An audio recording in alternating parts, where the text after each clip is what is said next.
Assalamualaikum warahmatullahi wabarakatuh. Saya Nasrul Aditri dari kelas 3 TIE mata kuliah Jaringan Komputer Dasar akan menjelaskan materi dari Cisco bab 8, 9, dan 10. Yang pertama adalah bab 8. Mengapa saya harus mengambil modul ini?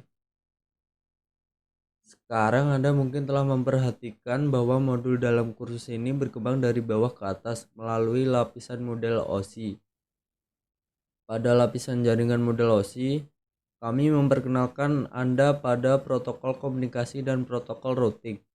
Katakanlah Anda ingin mengirim email ke teman yang tinggal di kota lain atau bahkan negara lain.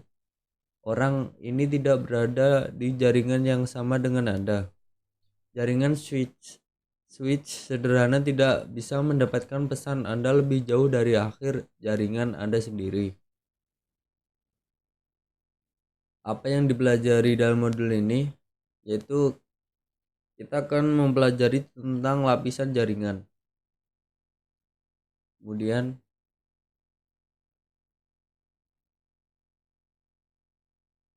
ada karakteristik lapisan jaringan. Lapisan jaringan atau OSI layar 3 menyediakan layanan untuk memungkinkan perangkat akhir bertukar data di seluruh jaringan. Seperti yang ditunjukkan pada gambar IP versi 4 atau IPv4 dan IP versi 6 atau IPv6 adalah protokol komunikasi lapisan jaringan utama. Protokol lapisan jaringan lainnya termasuk protokol routing seperti Open Shortest Path First atau OSPF dan protokol pesan seperti Internet Control Message Protocol atau ICMP. Ini dia adalah ilustrasi dari protokol lapisan jaringan. Juga ada aplikasi presentasi sesi angkut jaringan tautan data dan fisik. Kemudian ada enkapsulasi IP. IP merangkum lapisan transport atau lapisan tepat di atas lapisan jaringan, segmen atau data lainnya dengan menambahkan header IP. Header IP digunakan untuk mengirimkan paket ke host tujuan. Gambar tersebut menggambarkan bagaimana PDU lapisan transport dienkapsulasi oleh lapisan jaringan PDU untuk membuat paket IP. Ini adalah ilustrasi dari enkapsulasi lapisan transportasi dan enkapsulasi lapisan jaringan. Kemudian ada karakteristik IP. IP dirancang sebagai protokol dengan overhead rendah. Ini hanya menyediakan fungsi yang diperlukan untuk mengirimkan paket dari sumber ke tujuan melalui sistem jaringan yang saling berhubungan. Protokol ini tidak dirancang untuk melacak dan mengelola aliran paket. Fungsi-fungsi ini jika diperlukan dilakukan oleh protokol lain di lapisan lain, terutama TCP di layer 4. Ini adalah karakteristik dasar IP. Ada koneksionis, tidak ada koneksi dengan tujuan yang ditetapkan sebelum mengirim paket data. Kemudian yang kedua adalah upaya terbaik. IP secara inheren tidak dapat diandalkan karena pengiriman paket tidak dijamin. Yang ketiga adalah atau yang terakhir media independen. Operasi tidak tergantung pada media yaitu tembaga, serat optik, atau nirkabel yang membawa data. Kemudian ada tanpa koneksi. IP tidak memiliki koneksi, artinya tidak ada koneksi end-to-end khusus yang dibuat oleh IP sebelum data dikirim.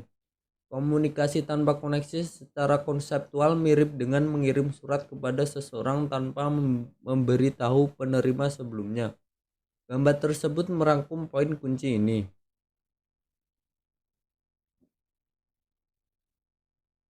Kemudian ada upaya terbaik. IP juga tidak memerlukan bidang tambahan di header untuk mempertahankan koneksi yang dibuat. Proses ini sangat mengurangi overhead IP. Namun, tanpa koneksi end-to-end yang telah ditetapkan sebelumnya, pengirim tidak menyadari apakah perangkat tujuan ada dan berfungsi saat mengirim paket.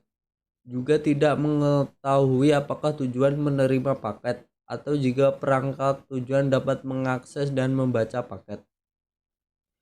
Kemudian protokol IP tidak menjamin bahwa semua paket yang dikirim pada kenyataannya diterima.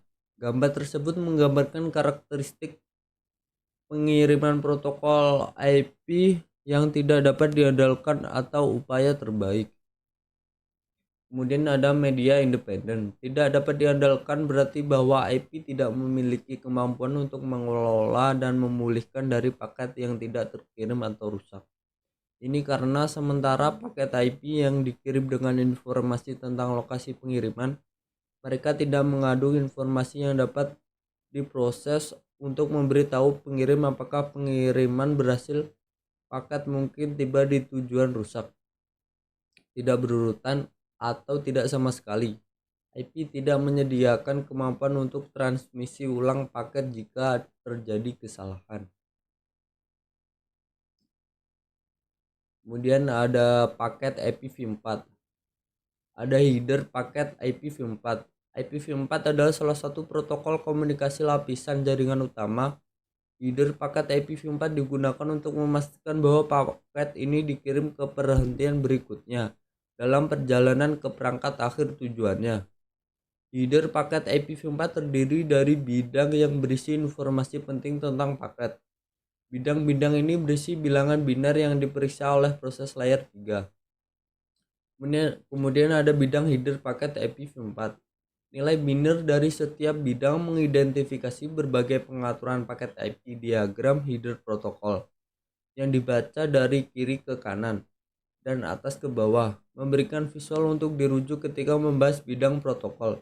Diagram header protokol IP pada gambar mengidentifikasi bidang paket IPv4. Kemudian ada video header IPv4 di WireShark.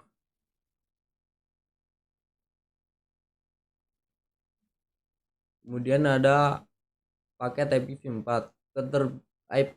paket IPv6, keterbatasan IPv4. IPv4 masih digunakan sampai sekarang. Topik ini adalah tentang IPv6 yang pada akhirnya akan menggantikan IPv4. Untuk lebih memahami mengapa Anda perlu mengetahui protokol IPv6, ada baiknya mengetahui keterbatasan IPv4 dan kelebihan IPv6.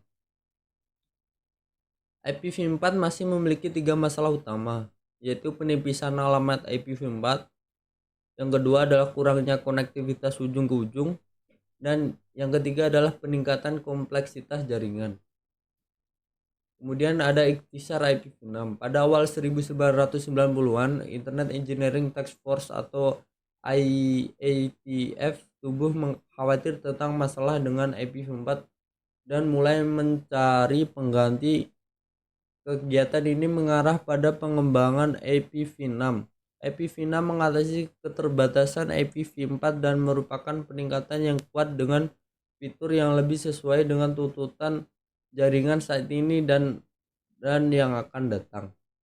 Peningkatan yang disediakan IPv6 meliputi: 1. Peningkatan ruang alamat, yang kedua adalah peningkatan penanganan paket, dan yang ketiga adalah menghilangkan kebutuhan akan NIT.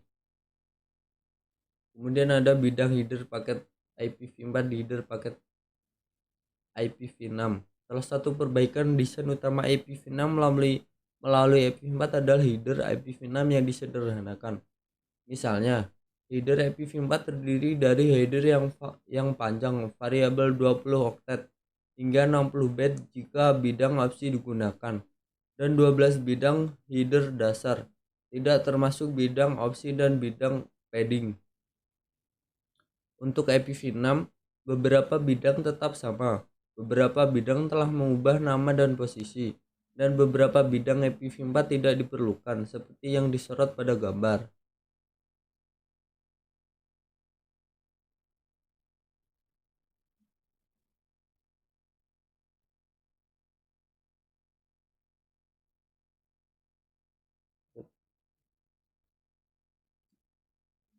Kemudian ada IPv4 paket. Bukan how, ada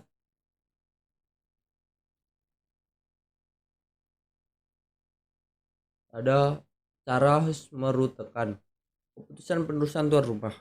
Dengan IPv6 dan IPv4 dan IPv6, paket selalu dibuat di host sumber. Host sumber harus dapat mengarahkan paket ke host tujuan. Untuk melakukan ini, perangkat akhir host membuat tabel peruteran mereka sendiri. Kemudian ada default gateway. Gateway default adalah perangkat jaringan, yaitu router atau switch layer 3 yang dapat merutekan lalu lintas ke jaringan lain. Kemudian ada host merutekan ke gateway default. Tabel peruteran host biasanya akan menyertakan gateway default. Di IPv4, host menerima alamat IPv4 gateway default baik secara dinamis dan dynamic host configuration protocol atau DHCP, atau dikonfigurasi secara manual. Di IPv6, router mengiklankan alamat gateway default atau host dapat dikonfigurasi secara manual.